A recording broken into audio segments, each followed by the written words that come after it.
sudut istimewa 30, 45 dan 60 darjah. Bagaimana kita hendak mengingat sin cos tangent untuk ketiga-tiga sudut ini?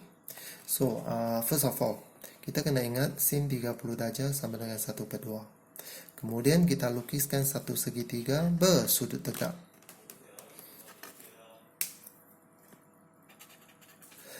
Dari apa yang kita belajar, sin 30 ialah bertentangan berhipotenus. Maka yang ini panjang dia ialah 1 dan kita anggap hipotenus ialah 2. Dengan menggunakan teorem Pythagoras, kita dapati yang panjang sisi yang bersebelahan ini ialah 2 kuasa 2 tolak 1 kuasa 2. Ini bersamaan dengan punca kuasa 3. Sekarang, apakah cos theta? Cos 30 darjah. Cos 30 darjah ialah bersebelahan per hipotenus, iaitu 3/2. Apakah tangent 30 darjah? Tangent 30 darjah ialah bertentangan per bersebelahan, 1 per punca 3. Sin 60 pula. Kalau ini 90 darjah, ini 30, maka ini adalah sudut pelengkap 60 darjah. Sin 60 darjah ialah bertentangan berhipotenus, iaitu 3/2.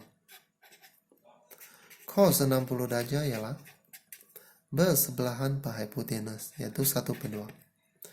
Maka tangent 60 darjah pula ialah bertentangan per bersebelahan, iaitu 3/1.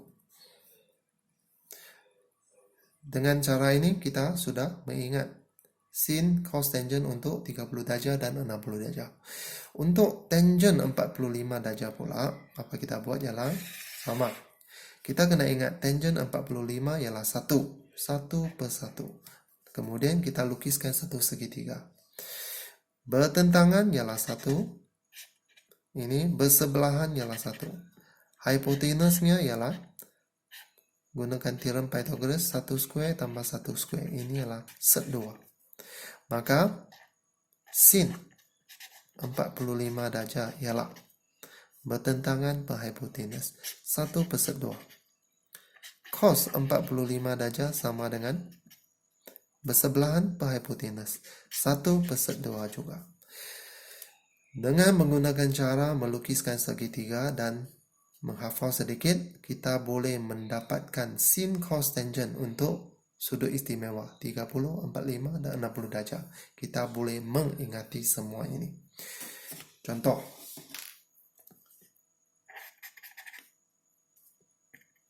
Soalan 1.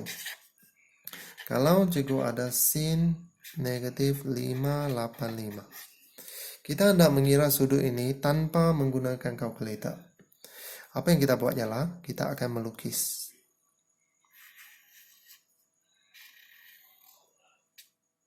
Negatif maksud dia kita mengukur sudut ikut arah jam.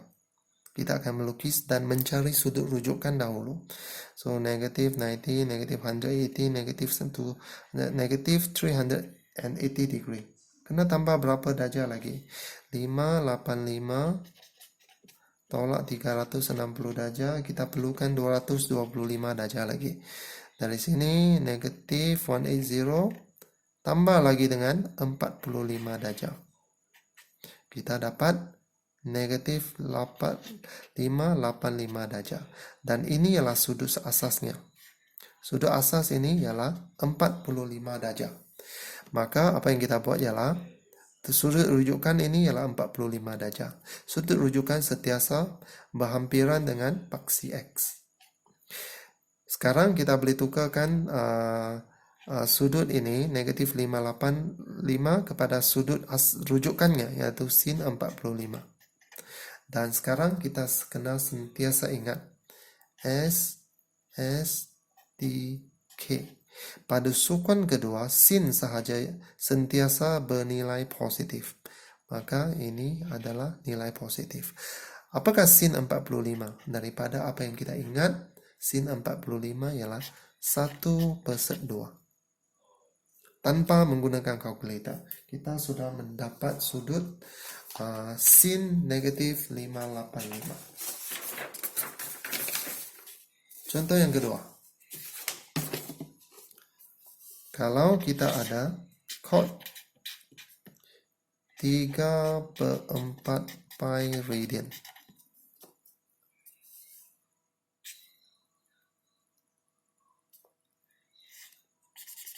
Cot 3/4 pi. 3/4 pi ini ialah sudut dalam radian. Apa yang kita perlu buat ialah kita kena tukar yang sudut radian ini menjadi darjah, yaitu darab dengan 180 over pi. Dan kita akan dapati sudutnya adalah sama dengan 135 darjah.